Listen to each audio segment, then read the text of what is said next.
I loved Danny Phantom as a wee lad. The overall concept was fun. A teenage boy named Danny Phantom, or Danny Fenton, because, you know, Fenton becomes a phantom. Danny Phantom. Get it? Ha! The son of ghost experts Jack and Maddie Fenton, who were working on a portal to the ghost zone, but failed. But Danny takes a look inside it and, well, his molecules got all rearranged. He becomes half ghost, using his powers to fight ghosts who haunt the town, while keeping his powers a secret. I'm also a big fan of shows with ghosts, or just in general dealing with like supernatural phenomenon, with Danny trying to balance his life from regular Danny Fenton to Danny Phantom. Think of, the best way I can describe it is Spider-Man meets Ghostbusters. An odd combination, but it kinda works. Having a large variety of ghost enemies such as Vlad Plasmius, Skulker, the Box Ghost, the most badass villain arch nemesis to Danny of all time. Beware! I am the Box Ghost! Whew, chills every time. Ember McLean, because I'm a simp, Johnny 13, and many, many more. With them, well, being ghosts, it's no surprise that they were once people of the living realm until they met their unfortunate fates, with them retaining their unique forms and abilities that could clue you in on how they died. That was until they were retconned to being not ghosts of people who died, but rather they're aliens? Monsters or something? Like, what? You can't have a show about ghosts that has a main character as half ghost, who then fights ghosts from a ghost dimension from a ghost portal, and then suddenly call the ghosts aliens or monsters. That doesn't work! Ghosts are very intuitive to the series, a major part of the DNA, and restructured at this level is astronomical! Sorry, I'm not here to talk about that. Various ghosts have particular backstories that counteract this idea! Sorry, I'm not here to talk about that. I know, let it go, Drew. It's been years, let it go. But, you know why you're here. You want to hear me talk about who is argued to be the best antagonist for Danny Phantom. Himself. Dark Danny. The bad ending Danny, who made his debut and only time in the Ultimate Enemy special. But we've been given some news a while back that there will be a Danny Phantom graphic novel, A Glitch in Time, which will be released in July, but for me it won't be till August. Crush you Americans. And guess who makes a return? The big bad himself, Dark Danny. Many of us were teased seeing Dark Danny try to break out the Thermos, having this ominous end credit showing that he might break out one day. Nothing at all. Well, due to several factors, such as I think there was a writer's strike or something like a writer's protest at the time, and season 3 happened. We don't talk about season 3. Finally, we're getting his big return in paper format, but it's still something. Well, I thought, what made this guy so wildly talked about? Well, let's start at the beginning.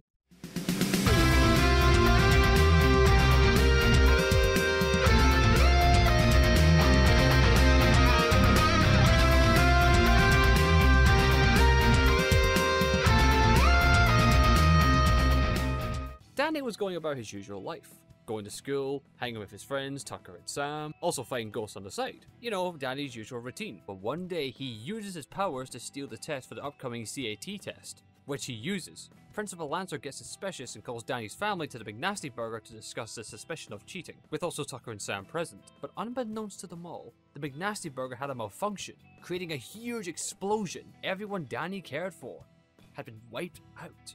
This of course distraughts Danny.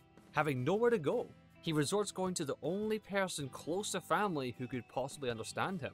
Someone that could take him in. Vlad Plasmius, Danny's arch nemesis, who is essentially Danny's Lex Luthor, to give you an example. With them both knowing each other's secret identities, and they tend to go back and forth in their truths from time to time. When Danny gets there, Vlad sees this as almost like a sweet victory, but then turns sour after seeing Danny's expression, losing everyone he loved and cared for, feeling the guilt of it all, wanting to get rid of all his attachments to the world, filled with nothing for him anymore. But in some ways, Vlad wanted Danny as a son, particularly with Maddie at his side as his wife. He truly cared for her. So with Danny, he's now the last remnants of Maddie, his beloved. So with Vlad now being the guardian to Danny, I feel like he would owe it to Maddie to watch over Danny. But not only that, but Vlad could definitely feel Danny's pain. This point alone was quite the darkest moment in the show to me. The tone, the emotional connection of once rivals that then bond from the same pain of loss. Vlad wanted to help Danny take the pain away, so he rips out the ghost of Danny, which then, from what I can gather, From separating from Danny's humanity, Phantom Danny retaining his negative feelings towards Vlad, and with everything that's happened, now lacking the restraints, the humane side of Danny, Phantom Danny committed to the act. He rips out Vlad's ghost and then infuses with Plasmius. Now this part I'm going to nitpick here. Everything else has been great, but the creation of Dark Danny can be tweaked a little bit. Because to me, there was no real reason for Phantom Danny to infuse with Plasmius here. What if instead, after the separation, why not have Plasmius make the first move and try to fuse back to Vlad? Him going transparent, aiming for Vlad, but Phantom Danny got in the way trying to stop him. Then we get the scene after. It's not a big deal, but I just felt like that was a bit weird, as the ghostly flames of Dark Danny begin to ignite in a fit of pain and rage, getting rid of his human half and wreaking havoc to the world and creating the bleak future.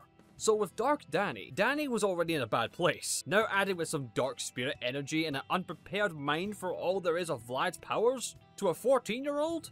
Yeah, you got a twisted piece of work. Add 10 years of destruction and power developments? Yeah, that's one way to rub salt into the wound of humanity. This is the origin of the Phantom Menace. Did you seriously reference Star Wars? When he first appears in the special, a lot of folk went nuts, as this was teased for quite a bit from what I can gather. Who is his ultimate enemy? What's he gonna look like? Then boom! Surprise! Danny turned evil? He got swole? And he looks so cool! Then we get to the conflict, where various future versions of Danny's villains go back in time to destroy him.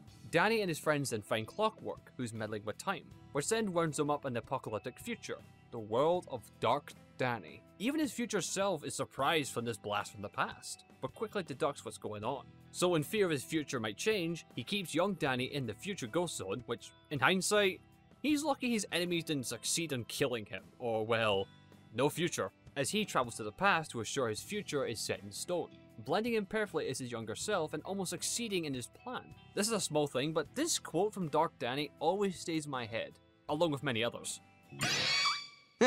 Always with the quips. In my weaker moments, I sometimes miss your droll sense of humor. We're shown that this Danny is far gone, not just killing his, well, human self, destroying all of the city and the world, wreaking havoc, going completely insane, almost killing former friends of his. Like, yeah, he's well past the point. But this small moment of his almost resembling a small piece of what's left of his humanity, even after what he's gone through, becoming Dark Danny, there's a little flicker of human Danny. He may be a ghost, or poltergeist technically now, but he couldn't fully take the Danny out of the Phantom. But now that we know the whole story, what is there to like about this variant of Danny? Well, for me, I am a sucker for personal challenges for the main character. Well, that's every main character, but let me explain. Whether it be balancing the civilian life to the superhero life, dealing with an enemy that's not just a villain, but a personal individual to the hero in the civilian side, or just to the main character in general. And what a better one than himself going through a bad path. I love seeing evil variants of the main hero. Some call the evil version of a hero trope a cliche. I hold it dear for the potential of the outcome and presentation. Sure, it is a cliche, but that doesn't mean it can't work. From alternate versions, clones, to a distant future where one day just changes everything, having the main hero battle what seems to be their inevitable future. In this instance, we have past Danny, who hasn't been traumatized by the events that created Dark Danny, and then we have the Danny that lost everything, and is also corrupted by a bad mixture of trauma, negative emotional spirals, and a large dose of phantom powers with no preparation. Young Danny standing up to a physical embodiment of his bad ending to prevent his version of himself and save his friends, to change the course of events of the future. Dark Danny's status compared to his younger self, as Dark Danny has committed to being full-on evil, take from the world after being robbed of all that he had value. Young Danny is willing to give everything to save all that he values. And for me, this works very well. He looks cool, he's menacing with the flaming hair, the jacked bod, and the cape. I'm sorry, but sometimes with villains with capes, they just look a little bit cooler than regular villains. I don't know, it's just something about it, it just adds more to it. He looks the part, and he definitely sounds it. I'm pretty sure the fangirls will agree. Also, his vocal performance by Eric Roberts is phenomenal. His lack of remorse, his low register, so soothing and ominous. Actually, that was me. And you, eventually. I am your boy. I'm still here. I still exist. That means you still turn into me. Danny at 24 sounds like this. Nice try, Jazz, but me, my future, I'm inevitable.